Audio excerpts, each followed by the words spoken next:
saya diberitahu oleh kakak saya itu, kamu tahu nggak, mamamu itu mengeluarkan dompet uang 1.000 itu menangis. Nah, mungkin itu uang terakhir yang ada di dompet. Tubagus ini baktinya pada orang tua luar biasa, sangat mencintai, sangat memuliakan.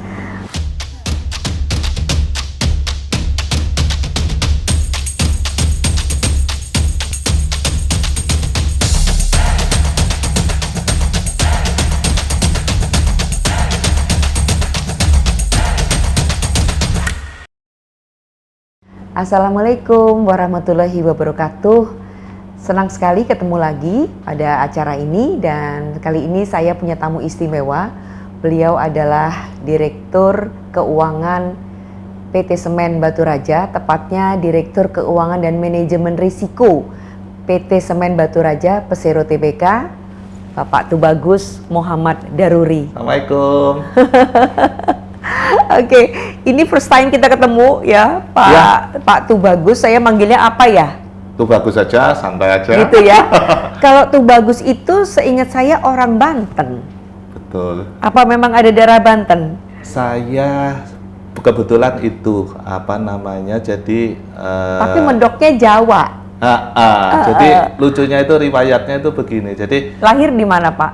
lahir di Surabaya. Oke. Terus yang kedua, kalau buat saya bilang bahwa selalu saya itu orang Indonesia Raya. Karena kenapa? Kalau ayah memang asli dari Sunda, Banten. Banten. Nah, begitu keturunan ayah gitu, apa-apa itu selalu pakai nama Tubagus. Iya. Yang membedakan nanti mungkin nama belakangnya gitu. Nah, itu. Tapi ibu itu campuran antara Minang dan Betawi. Asli itu. Makanya Indonesia Raya ini saya bilang gitu. Sementara lahir dan besar di Surabaya. Lahir karena ayah pensiun terakhir itu di Surabaya, sehingga saya sekolah. Pensiun sebagai apa? Beliau itu bekerja di waktu itu di perusahaan rokok PT British American Tobacco. Oke. Nah itu penugasan itu ya dari Jakarta, terus Cirebon, Semarang, terus terakhir ya di Surabaya itu. Nah karena di Surabaya itu dulu saya masih bisa mungkin mengerti bahasa Sunda. Tapi terakhir ya sudah, begitu ayah ibu nggak ada, udah nggak bisa saya. Udah nggak bisa lagi. Sementara. Nah, tapi lingkungan mendorong saya untuk jadi mungkin Jawanya medok gitu. Iya. Ya. Sementara bahasa ibu di rumah pakai apa? Bahasa apa?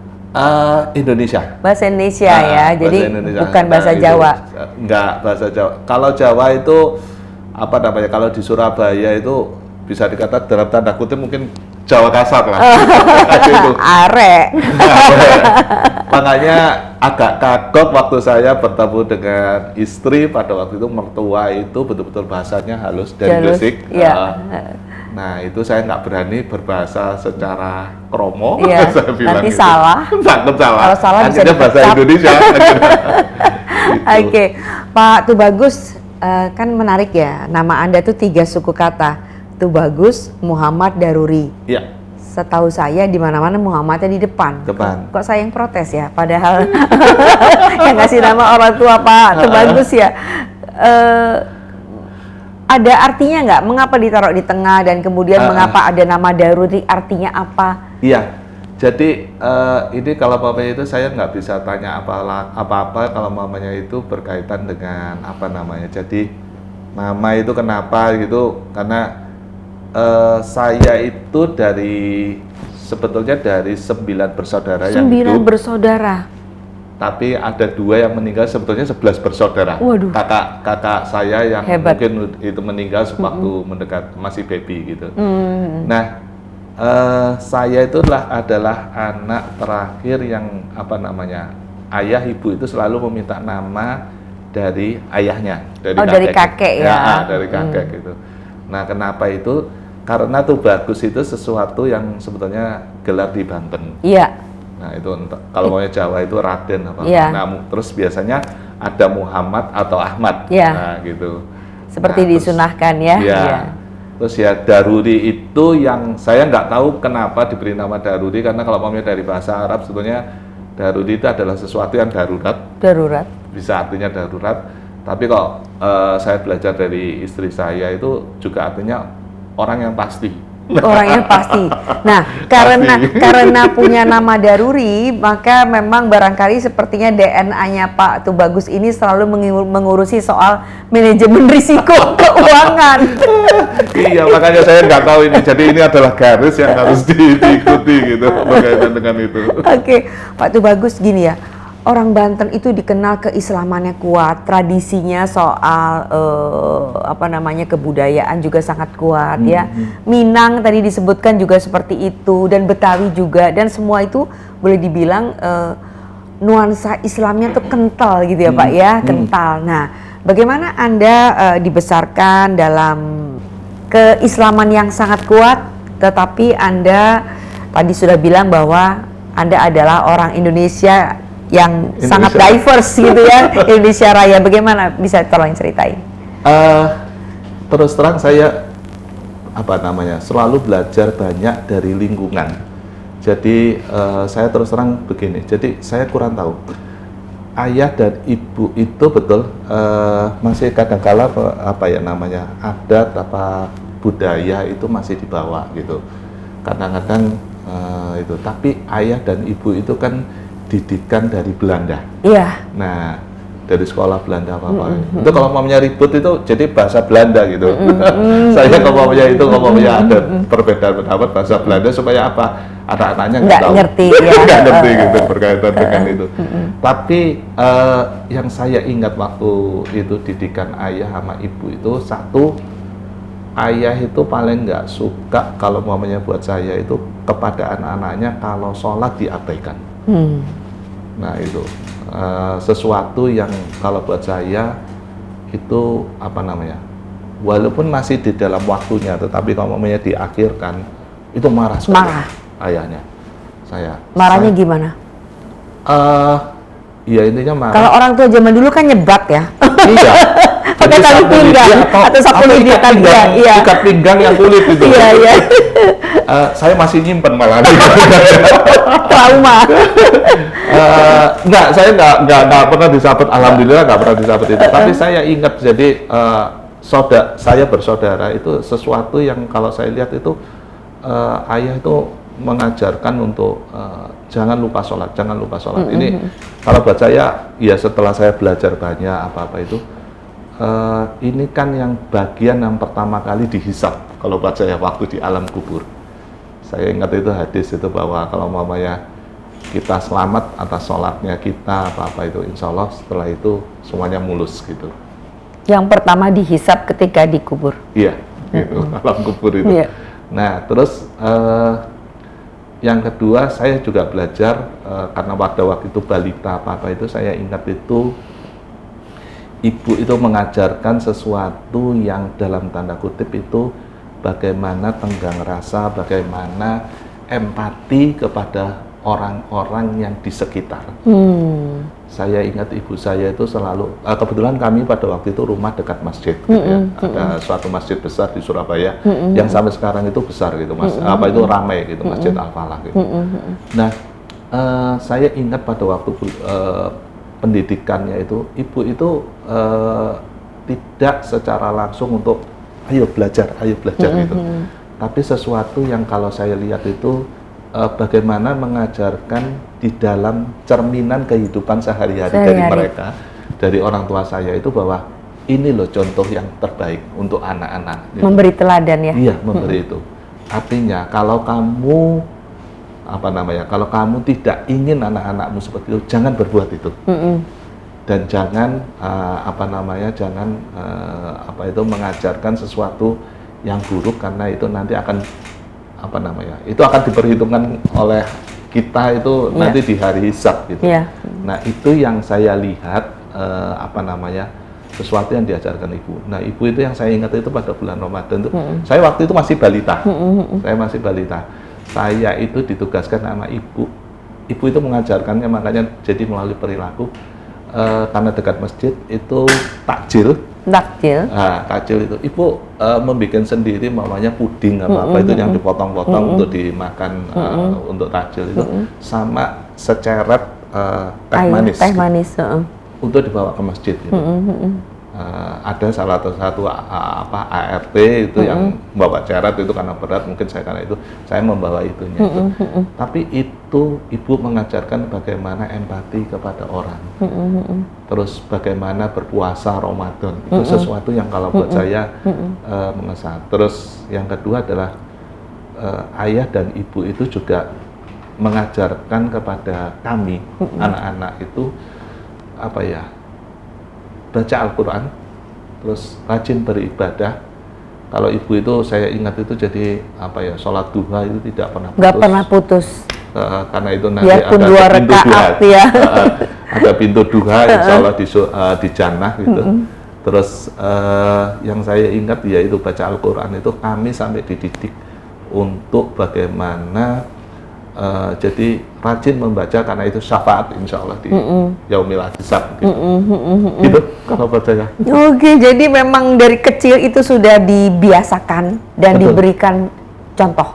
Iya, contoh. Diberikan Jadi contoh. ayah ibu memberikan contoh sesuatu yang kamu teladannya adalah begini loh.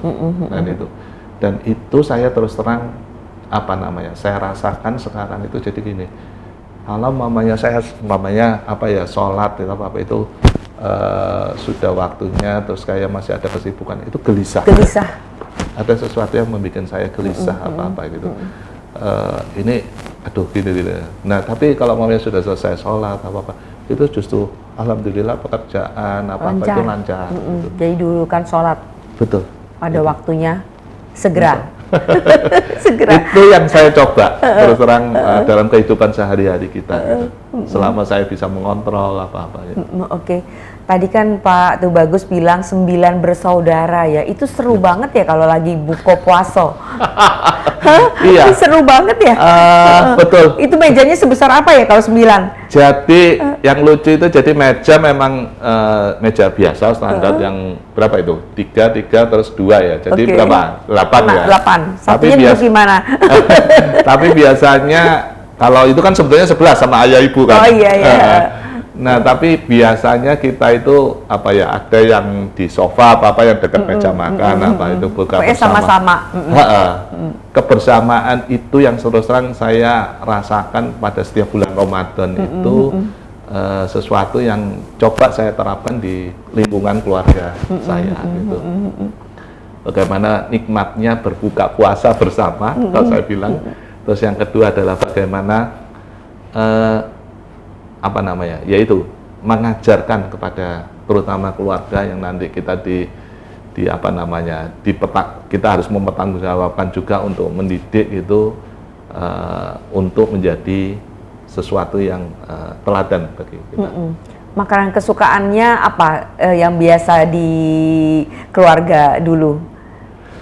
Kalau ayah sama ibu itu jadi gini, ada mungkin perbedaan. Kalau ayah itu senang yang mungkin dalam tanda kutip seperti bakso, terus itu. Tapi keduanya satu, yang menyatu itu kalau maunya sate Padang. itu memang enak benar. Itu memang lemah nian. Oke. Nah itu yang nggak tahu sampai sekarang. Saya terus akhirnya kan istri saya kan dari Gresik gitu. Itu saya tularkan dan ternyata pada waktu pertama itu buat keluarga istri itu aneh karena kuahnya kental-kental gitu ya. Jadi buat mereka kan kalau sate itu kan bumbu kacang, bumbu kecap. Ini itu kayak makan sate sama sate sama gulai. Aduh jadi ngiler. Jadi sate Padang mempersatukan. Mempersatukan. Nah, tapi kan Pak Tubagus nih gini ya, ini kayaknya hidupnya lempeng banget, lempeng nian ini. Kayaknya nggak pernah nakal nih. Coba kita tanya dulu. Pernah nggak lagi kecil gitu bikin sedih orang tua dengan kenakalan yang luar biasa? Atau seperti apa sih seorang Tubagus lagi kecil? Iya. Ini yang sesuatu momen yang kalau buat saya itu kadang-kadang saya masih itu ada terharu. Enggak, saya itu belum bisa membalas orang tua itu seperti apa gitu. Jadi ada momen-momen kalau buat saya yang membuat orang tua itu sesuatu yang tidak pernah mengeluh. Kalau buat saya, apapun yang kalau umpamanya anak-anak inginkan, itu dia berusaha dan tidak menyampaikan apa kendalanya. Gitu. Saya merasakan itu adalah pada waktu dulu itu gini, waktu itu saya sakit. Panas, terus saya lupa itu sakit panas apa gitu. Kelas berapa itu? Waktu itu masih kalau nggak salah kelas 1 apa kelas 2 SD gitu. Oh, masih kecil ya? Masih kecil itu. Nah, waktu itu kan pelajaran paling sering itu adalah menggambar, apa gitu ya. Apa namanya? Waktu itu saya itu dalam tanda kutip mungkin apa namanya rendah diri itu karena teman-teman itu mungkin didukung ayah ibu saya itu dalam hidup serba cukup apa namanya pas-pasan gitu. Nah, bukan pas mau beli mobil ada, pas mau beli rumah ada, bukan ya? Jadi semuanya, karena kan menghidupi 9 bersaudara, dan semuanya sekolah itu dengan mungkin yang gaji yang saya terus terang nggak tahu gitu, tapi dia harus pokoknya ada terus tapi ya kalau untuk kelihatan. Anak. Itu yang saya terus terang pada waktu itu ada pengalaman yang saya ingat itu, jadi bersama saudara-saudara itu adalah gini, waktu sakit itu saya bilang, saya ingin waktu itu ke ibu saya panggil mama gitu. Ma, aku kepingin memiliki pensil warna waktu itu yang 24 color. Itu buat saya sesuatu yang istimewa, mewah ya. Mewah gitu. Harganya itu waktu itu saya masih ingat Rp1.000. Rp1.000. Nah, ibu saya itu ke pasar apa-apa itu waktu itu beli itu, terus dikasihkan, itu saya senang. Tapi paginya itu, besok paginya gitu, saya itu tercenung dan merasa bersalah gitu. Saya diberitahu oleh kakak saya itu, kamu tahu nggak, mamamu itu mengeluarkan dompet uang 1.000 itu menangis. Oh ya Allah, sedih bener. Nah, mungkin itu uang terakhir yang ada di dompet. Nah itu yang kalau buat saya, aduh, saya memberatkan orang tua saya. Itu yang apa namanya, itu membekas, dan sampai setelah itu saya terus terang apa namanya berusaha untuk tidak memberatkan orang tua saya. Terus yang kedua adalah pada waktu saya kebetulan SMA itu saya itu di sekolah swasta, di sekolahkan swasta. Terus saya SMA waktu SMP gitu. Waktu SMA, mohon maaf ini. Jadi saya itu kalau cerita ini kalau di wawancara saya selalu itu merasa juga jadi berbes milih nih. Saya pada waktu itu SMA itu mau sekolah negeri, saya ingin meringankan apa-apa gitu. Terus saya ada salah satu sekolah yang saya bilang pada waktu itu bagus gitu. Saya masuk, saya ikut tes apa-apa, tapi saya pada waktu itu ada suatu kesulitan apa-apa gitu, saya merasa pesimis gitu. Dan ternyata benar pada waktu hasil tes diumumkan, saya nggak berhasil. Saya telepon ayah saya, karena kan saya tahu ayah saya membiayai. Pak, saya manggil ayah itu papa. Pak, aku nggak bisa masuk ke SMA negeri ini. Ayah saya itu cuma mengucap, iya, ya udahlah gitu. Tapi yahnya itu betul-betul menghujam saya, terus terang. Apa namanya? Nggak marah, nggak apa ya, saja hanya bilang iya ya. Gitu aja. Saya sejak itu sejak masuk SMA, tetap masuk di SMA swasta saya terus, tapi saya bertekad untuk membahagiakan orang tua. Itu bagaimana saya belajar apa-apa dengan segala serba kecukupan. Itu yang saya makanya saya setelah yang 24 color pensil itu saya kalau bisa pada waktu SMP, SMA sampai kuliah itu saya selalu mencari buku di perpustakaan untuk saya pinjam. Terus yang kedua, saya meminjam kakak-kakak kelas. Itu untuk apa ya? Salah satunya ada meringankan gitu. Nah, dari situ itu yang terus terang menjadi apa ya? Inspirasi kehidupan saya bahwa tidak semua itu indah. Tidak semua itu sesuatu yang mulus apa yang kita inginkan itu adalah ujian yang kalau buat saya sesuatu yang dibalik setiap kesulitan insya Allah ada pasti kemudahan. ada kemudahan. Ya. Tetapi kan hidup tuh memang selalu ujian ya. Insya Allah mudah, senang maupun susah itu semuanya ujian. Semua ujian. Jadi apakah kita bersyukur, bersabar, nah itu semuanya ditempuh di situ. Makanya tadi waktu saya bilang Pak Tubagus semoga menjadi lebih tinggi lagi, saya bilang gitu kan, Pak Tubagus tuh hanya diem dan kemudian bilang saya tuh suka ngeri atau kalau mendengar ucapan-ucapan seperti ini gitu ya. Iya, karena begini, kalau buat saya begitu orang mendoakan sesuatu yang nanti lebih tinggi apa-apa pada suatu amanah. Saya bilang makanya gitu, ini adalah suatu amanah yang saya terima dan itu digariskan Allah. Saya itu teringat pada suatu nasihat Rasulullah kepada sahabatnya itu adalah bahwa kamu kalau menginginkan atau meminta suatu jabatan, maka itu akan memberatkanmu. Tapi kalau kamu menerima suatu jabatan tanpa meminta, insya Allah Allah menolongmu. Nah itu yang menjadi apa ya?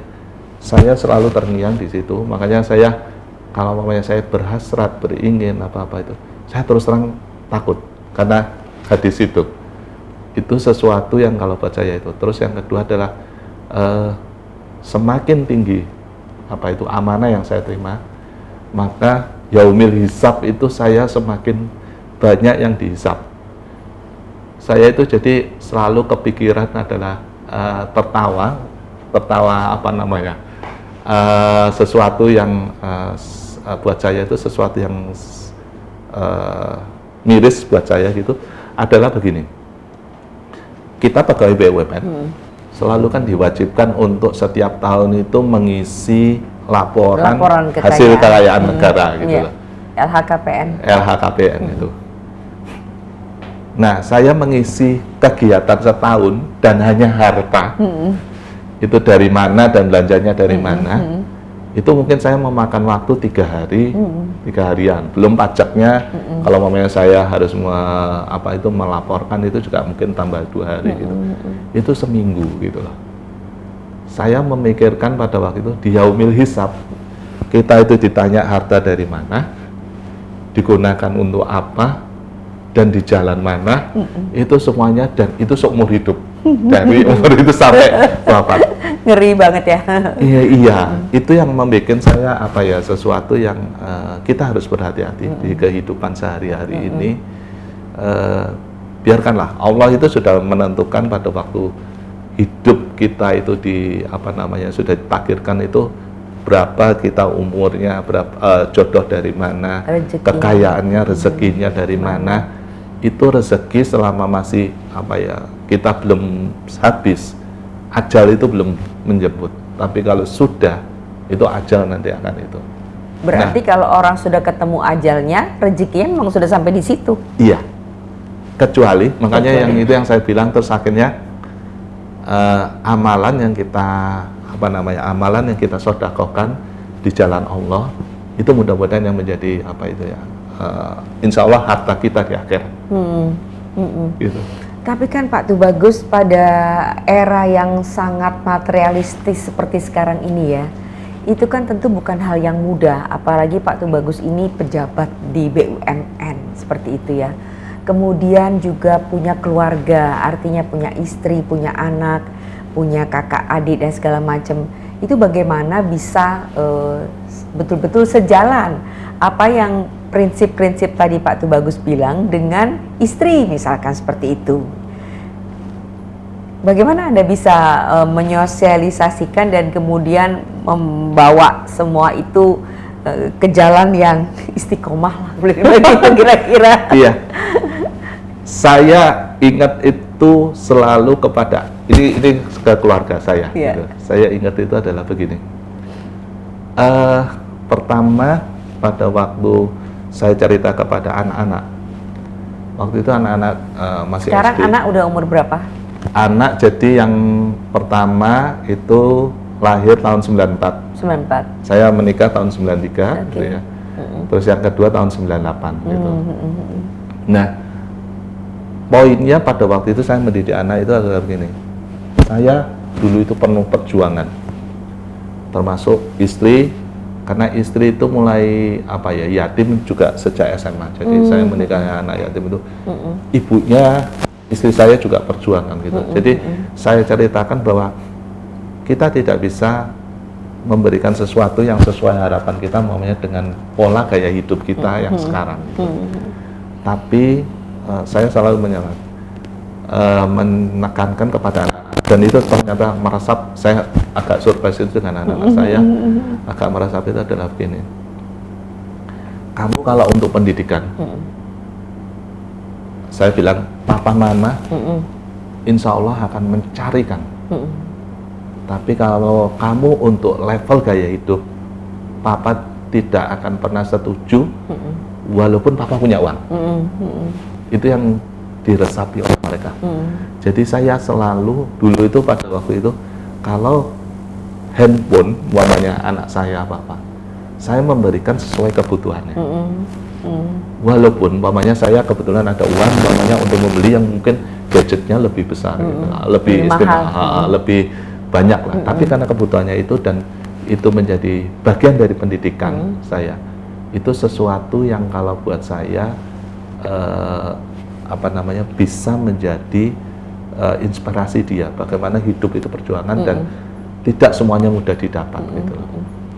Yang saya terenyuh juga mungkin anak saya pada waktu itu, setiap anak saya itu jadi kadang-kadang gini, setiap mau beli sesuatu yang mungkin dalam tanda kutip buat dia itu mahal, minta persetujuan.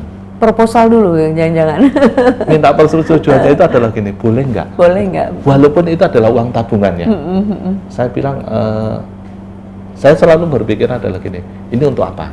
Untuk itu. Nah, itu yang menjadi didikan saya, kalau buat saya, buat keluarga, untuk bahwa itu betul-betul itu. Yang kedua, kalau buat saya, kalau dengan saudara-saudara, saya ingat pada waktu almarhum orang tua sebelum meninggal itu, saya ingat itu adalah pada waktu ayah beberapa tahun sebelum meninggal dan masih sehat itu, meminta kepada anak-anaknya itu untuk silaturahim walaupun orang tuanya meninggal. Itu yang saya usahakan sampai dengan sekarang.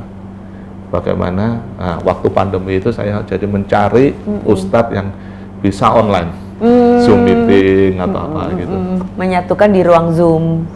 Jadi silaturahim tetap terjaga, tetap itu, dan saling menyapa, itu sesuatu yang itu yang sampai dengan sekarang amanah atau wasiat dari orang tua yang kalau buat saya pegang, dan mudah-mudahan ini saya bisa menularkan kepada keluarga anak saya. Oke. Tapi kan jadi pejabat BUMN tuh besar sekali godaannya, Pak, tuh bagus. Bagaimana Anda bisa menghadapi ini semua, menahan godaan, ya kan? Satu yang selalu saya ingat itu adalah itu di yaumil hisab. Saya selalu ingat itu untuk jadi ini akan menjadi pertanggungjawabanmu di yaumil hisab, bahwa kamu melakukan suatu kesalahan apa-apa, istighfarlah, tapi kamu perbaiki sesuatu yang itu. Nah, ini yang kalau saya bilang bahwa itu yang saya ingat. Terus yang kedua adalah kalau godaan-godaan itu adalah saya selalu ingat keluarga berkaitan dengan itu. Terus ya selain yaumil hisab itu, kalau ada sesuatu yang dalam tanda kutip ya mungkin memalukan apa-apa itu, padahal saya mengajarkan kepada keluarga untuk jangan berbohong, jangan itu. Itu sesuatu yang kalau buat saya munafik di depan keluarga gitu. Itu yang saya bisa malu terusan. Padahal saya mengajarkan itu, dan itu bisa apa namanya, sesuatu yang proud buat anak-anak saya itu menjadi luntur gitu. Itu sih kalau buat saya. Jadi Anda berusaha menjaga betul ya. Yaumil hisab itu yang utama. Yang paling takut yaumil hisab. Ya, Pak Tubagus, kita Ramadan ini sekarang tanggal 22 ya. 22, insya Allah kita lebaran tanggal 2 ya, tanggal 2 Mei. Jadi kira-kira ada 10 hari terakhir ya, seperti itu. Ini makin berat nih biasanya, gitu ya. Dari pengalaman selama ini Anda sebagai umat Muslim gitu ya, pengalaman apa yang Anda dapatkan? Pengalaman spiritual seperti apa yang pernah Anda dapatkan? Dari pribadi? Kalau keluarga dari, boleh? Ya, kalau dari pribadi itu, ibu selalu mengajarkan saya, mengajak saya tarawih itu. Pernah akhirnya pada waktu itu kan itu salah satu masjid Al-Falah itu adalah masjid kesenangan ibu untuk tarawih itu. Waktu itu ayah sudah nggak kuat untuk sholat. Masjid. Kita pindah kebetulan karena kita menempati rumah dinas, terus saya pensiun, kita pindah rumah yang jauh. Saya itu selalu ingat ibu itu mencari anaknya yang bisa mengantar ke masjid tersebut. Kebetulan ibu senang sholat di situ, enak gitu. Saya berusaha untuk selalu, kebetulan waktu itu saya kan belum bekerja, masih kuliah, sekolah gitu. Saya berusaha mengantar itu. Nah, ini terus terang saya, ibu itu secara langsung saya mencoba berbakti kepada beliau, tapi juga ibu itu tampaknya mengajarkan saya secara tidak langsung adalah bagaimana mencintai sholat berjamaah di masjid itu. Nah, itu yang sampai sekarang kalau buat saya pada waktu pandemi kemarin itu kan kita menjadi berhati-hati. Saya kehilangan terus terang. Suasana itu ya. Saya terus terang kehilangan karena pada waktu sebelum pandemi itu saya menikmati suasana apa namanya Ramadan ini, bukan hanya itu, dan pada waktu sebelum pandemi itu saya juga menikmati sesuatu yang kalau buat saya itu bagaimana itikaf di masjid bersama keluarga apa walaupun setelah mau sahur itu baru pulang itu nikmat yang tidak terukur kalau buat saya dengan sesuatu harta apapun. Itu Ramadan ini makanya saya sering jadi apa namanya ayah pada waktu itu juga saya pada waktu Ramadan itu setelah ayah apa dalam tanda kutip mungkin udah nggak bisa aja berbaring gitu. Kami ingat kami itu bersaudara, 9 bersaudara itu berjaga secara bergantian karena kami kan memiliki keluarga masing-masing ya, bagaimanapun tetap itu. Nah, kita ada jadwal apa, tapi setiap berbuka apa itu kami apa ya kayak apa namanya berbagi, mensuapi ayah, gitu. Itu saya selalu ingat itu. Jadi bulan Ramadan apa itu sesuatu yang terus terang pada waktu ayah ibu sudah nggak ada itu saya kehilangan terus terang. Jadi setiap hari raya itu betul kita alhamdulillah bersenang, tapi kadang-kadang saya juga ada terenyuh kalau buat saya bilang bahwa tidak ada orang tua untuk bersimpuh untuk itu yang apa namanya masih membekas di saya gitu berkaitan dengan itu. Pak Tubagus ini baktinya pada orang tua luar biasa, sangat mencintai, sangat memuliakan. Mungkin itu juga insya Allah jadi apa ya keberkahan dan kunci sukses ya. Iya, insya Allah kalau mamanya itu yang saya ingat itu gini,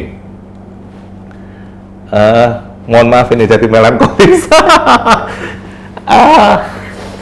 Apa namanya ya waktu mengantar ibu itu saya apa jadi menurunkan ibu dari mobil apa itu selalu saya bilang ke ibu saya, Ma, tolong doakan saya ya gitu. Minta doa apa? Saya bilang ke ibu saya, beruntung dunia akhirat. Beruntung dunia akhirat. Ya, insya Allah ibu saya begitu. Saya nggak tahu karena kami kan pisah jamaah kan ya. Dia di jamaah, beliau di jamaah perempuan, terima kasih. Beliau di jamaah perempuan, terus itu. Tapi setiap setelah mau pulang terawih apa-apa itu saya udah didoakan mah, insya Allah gitu. Itu yang saya nggak tahu. Itu bagian dari spirit saya kalau buat saya. Sampai dengan sekarang itu yang menjadi inspirasi saya untuk mendoakan keluarga, orang tua maupun sanak saudara itu.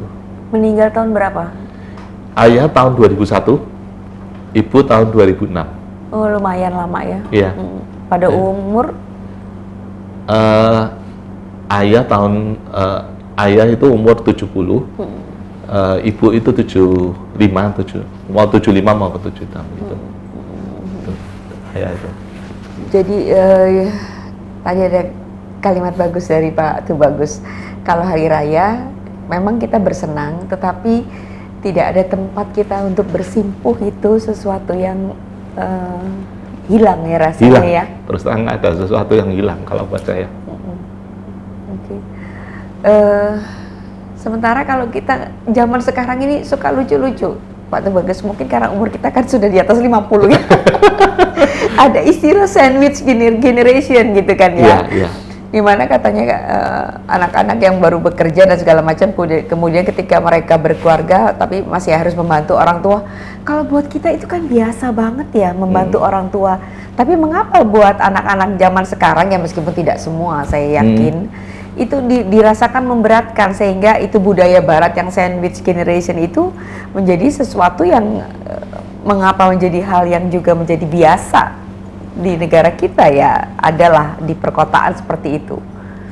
Saya bilang bahwa ini bergantung kepada kita, kembali kepada bagaimana mendidik keluarga. Kalau buat saya alhamdulillah sampai dengan sekarang. Jadi begini, saya teringat pada waktu anak-anak saya itu, kebetulan ada satu yang sudah bekerja apa-apa itu. Saya pada waktu ini kan hidup juga, saya bilang tidak mulus-mulus gitu. Selalu. Ya, pernah. Saya itu kan selalu, insya Allah ada menyisihkan tabungan untuk anak. Untuk itu.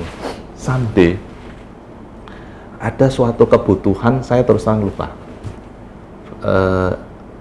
Yang mengharuskan saya itu bersama istri, saya berunding sama istri, ini tabungan kita tinggal segini. Ini ada keperluan sesuatu yang mendesak itu, ini gitu. Saya itu minta izin kepada anak-anak saya. Walaupun uang itu saya pegang gitu, tabungan itu. Tapi karena sudah saya niatkan untuk anak-anak saya, Papa boleh nggak pinjam uang untuk itu? Anak-anak saya itu spontan tanpa berpikir, saya melihat itu bahwa, loh, itu kan uang dari papa mama, pakai aja, habiskan aja, nggak apa-apa gitu. Itu betul-betul saya bersyukur pada waktu itu dengan anak-anak saya gitu. Terus yang kedua, setelah anak saya bekerja yang itu, anak saya itu juga kalau umpamanya ada sesuatu kebutuhan dari orang tua, jadi dari saya dan istri yang itu, selama itu dia mampu belikan, itu dibelikan tanpa menanyakan apa-apa gitu.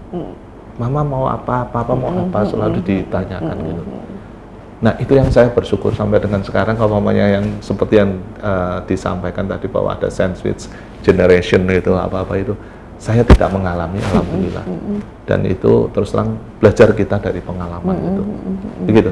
Iya, oke. Menarik sekali ya berbicara dengan Pak Tubagus. Banyak sekali pelajaran yang kita bisa petik. Semoga ini bisa menjadi inspirasi bagi kita semua. Amin, insya Allah. Iya, satu lagi nih, tadi Pak Tubagus tuh sebenarnya juga terinspirasi banyak atau bahkan belajar dari istri. Ya. Ini biasanya kebalik ya, biasanya istri belajar dari suami. Ya, berarti kan Pak Tubagus juga sangat menghargai istrinya. Ya. Mumpung masih kaitan Hari Kartini. Satu hal yang saya bilang bahwa istri itu yang mendidik anak-anak saya, yang nanti menjadi penerus saya. Kalau buat saya itu bagaimana pendidikan agama. Saya terus terang kalau mamanya berkaitan dengan agama, istri saya lebih kuat berkaitan itu. Karena beliau didikan pesantren, pondok itu. Saya terus terang banyak belajar dari istri saya bagaimana mendidik anak untuk termasuk hormat kepada orang tua, belajar agama apa banyak dari istri saya. Saya juga jadi sering berdiskusi dengan istri karena didikan itu masalah agama, mungkin ilmu hadis, terus Al-Quran apa itu saya banyak belajar dari beliau. Dan saya terus terang sampai dengan sekarang, kalau saya bilang bahwa, makanya pada waktu mau diwawancara, saya ini apa orang biasa, terus terang saya pasti berguru kepada istri, anak-anak itu untuk belajar banyak. Walaupun dia tidak mengajarkan langsung, tapi saya mengambil suatu hikmah dari sini, sesuatu yang harus saya pahami, dan ini menjadi pertanggungan jawab saya juga di akhirat berkaitan dengan itu. Oke. Luar biasa sekali Pak Tubagus. Semoga Ramadan kali ini membawa berkah buat kita semua. Amin. Buat keluarga Pak Tubagus. Amin. Dan juga terutama Anda seorang pejabat BUMN, semoga bisa menjalankan semua amanah. Mohon doanya. Dengan sebaik-baiknya. Insya Allah kita ketemu lagi Pak Tubagus ya pada Ramadan tahun depan dan tahun-tahun berikutnya. Amin. Seperti itu, amin. Kita akhir aja, monggo kalau ada yang mau disampaikan. Iya, alhamdulillah saya banyak belajar juga dari wawancara ini, bagaimana menggali dan inspirasi untuk kita bersama. Kalau buat saya dari sini, mari kita tingkatkan segala amal ibadah kita, itu yang menjadi nanti pertanggungjawaban kita di Yaumil Hisab. Terima kasih. Wassalamualaikum warahmatullahi wabarakatuh. Waalaikumsalam.